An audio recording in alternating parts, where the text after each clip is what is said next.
고유정에 재혼한 남편이 MBC 취재진과 만나서 경찰에 부실 수사 정황을 추가로 제보했습니다.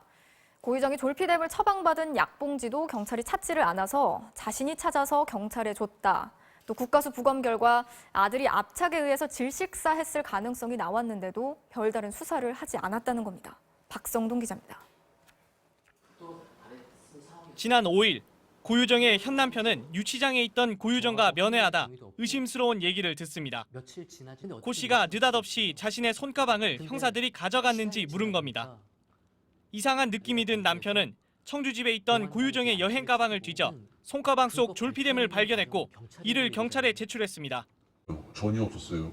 오히려 고유정 씨 같은 경우에는 제가 자는 거를 확인하고 나서 밤에 항상 생활했어요. 밤에 활동을 하는 친구인데 왜 잘라고 그걸 청구받겠어요? 청주집에서 고유정을 긴급 체포할 때도 졸피뎀을 놓쳤던 경찰은 남편 얘기를 듣고서야 졸피뎀을 처방해준 병원과 약국을 압수수색했습니다. 의붓아들 사망 사건에 대해서도 의문을 제기했습니다. 지난달 17일 2차 부검 소견에서 뭔가에 강하게 눌렸을 가능성이 제기됐고 뒷목과 등에서 실핏줄이 터져 생기는 점출혈이 여러 곳에서 발견됐는데도 경찰이 별다른 수사를 하지 않았다는 겁니다. 2차 부검 소견에는 1차 때랑 다른 말이 하나 있어요. 압착의 가능성이라는 말을 좀 들었습니다. 그날 저랑 고유정을 불렀어야죠. 안 불렀잖아요. 그 다음날 고유정은 제주도 내려왔어요. 또 지난 3일 경찰이 자신을 대상으로 졸피뎀 잔존 검사를 할 때도 모근 검사는 안 했다며 부실 수사 의혹을 강하게 제기했습니다.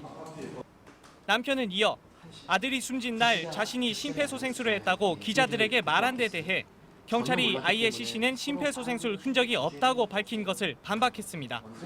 그날 119 출동 구급일지에는 부모가 아이를 눕혀놓고 심폐소생술을 하고 있었다고 돼 있습니다. 또 당시 아들이 흘린 혈흔 사진을 공개하고 경찰이 이 정도 혈흔은 소량이라며 타살 증거로 보기 어렵다며 증거 보전을 하지 않아 고유정이 피 묻은 이불을 다 폐기했다고 비난했습니다. MBC 뉴스 박성동입니다.